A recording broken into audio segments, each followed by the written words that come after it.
Hi YouTubers, this is the Goddess of Logistics. I started my dispatching journey not too long ago, and while I was gathering information and just educating myself, I realized there was not many resources out there to help us along our journey. I would find bits and pieces of information from different YouTubers, or there would be that random person who was offering to help just for $500, but there was no in between, so I became it.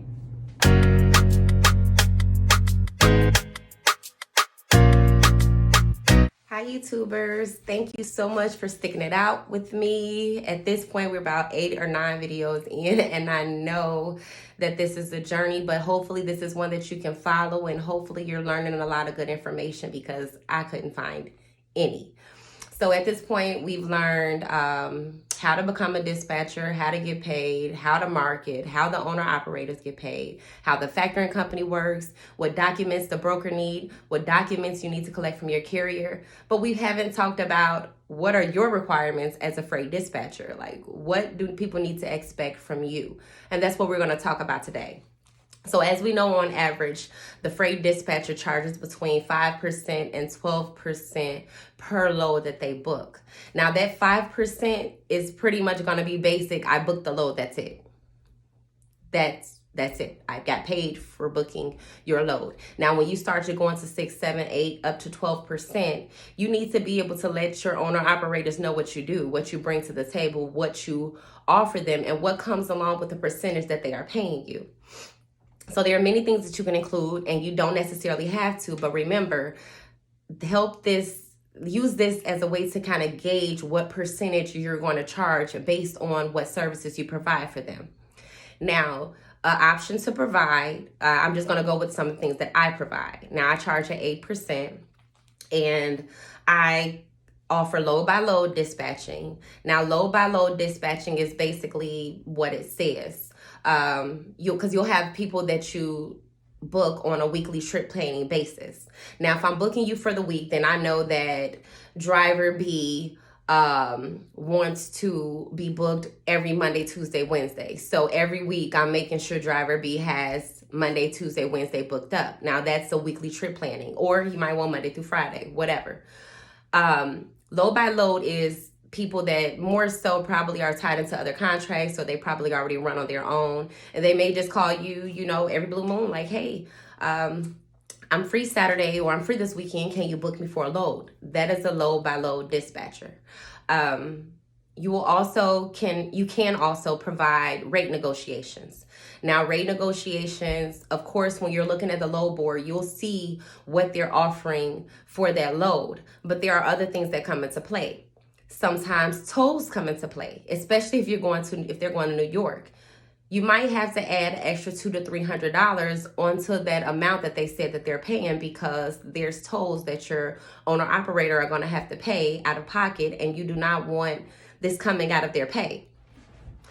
There's also detention rates. So detention rates are basically when your driver is scheduled to pick up a load at 2 o'clock, and they're there at 2 o'clock, but the shipper doesn't even have the load ready to 4 or 5 o'clock.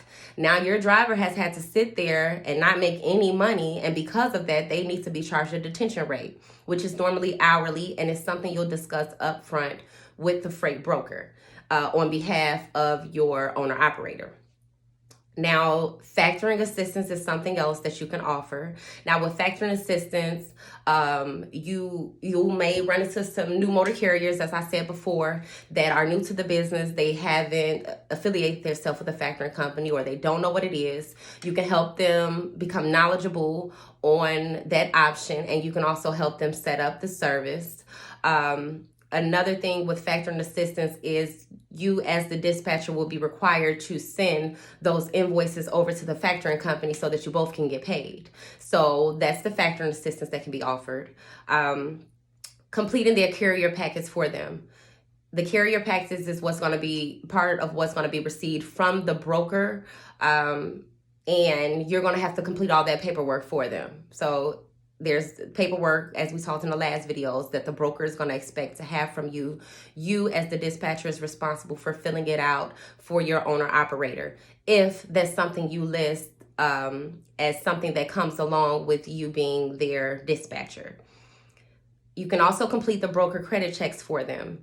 That's something that's going to help you and them. The broker credit check it's not as hard as it sounds.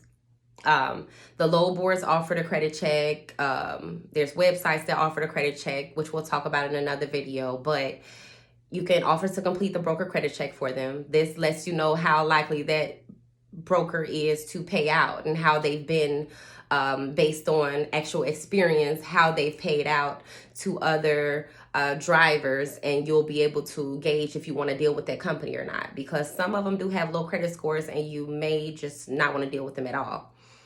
You can also offer 24/7 support. Now, you're going to have people that's doing loads at 2, 3, 4 in the morning, and it would be nice if they can contact you if something happened. So while, of course, their truck can break down. So no, this would not be on you. It wouldn't be your responsibility to pay for a AAA or to pay for a mechanic. But wouldn't it be nice to have a dispatcher that can answer that phone call and be like, oh, you're on the side of the road, where are you at? I'm about to contact your AAA for you and send them out to you. Or I'm going to contact a local mechanic and have them come to you. Most of these drivers are on the road. They have 1 or 2 cell phones, a limited amount of battery. They're probably using battery packs, whatever. They don't need to have to worry about figuring certain stuff out on top of it. Remember, as their dispatcher, you're kind of like their personal assistants. So if you're going to be charging up in that 11, 12, 8, whatever %, have something to offer them. You know, let them know that you're going to advocate for them, that you're there for them, that when that does happen, I can at least be your point of contact and send help to you, even though it's not on your tab. You know, even though you're not responsible for holding AAA for your owner operators, you're not responsible for paying for their mechanic. They are. But at least have some resources for them that you can be like, okay, let me contact this person or contact this mechanic and get you some help so that we can get this load moved so we can both get paid at the end of the day. So be that advocate for your owner operator. Be their number one resource. That's the best way I can tell you. And that's how you get to charge up in that 12% range, or, you know, 8% and above, depending on what you're offering. Be their support. And while all these things aren't required, they will help you be the best dispatcher that you can for your own operators. It will help set you aside from everyone else. So when they're asking why you, let them know what you offer. Let them know what you do. Explain your worth and what you're going to bring to their company, and you'll be good to go. Any questions, leave them in the comment section. I'll talk to you next time. So if you've enjoyed this video and you want to continue to educate yourself on all things logistics, please like, share, and subscribe. And also remember, with all things logistics, you are in business for yourself, but never by yourself.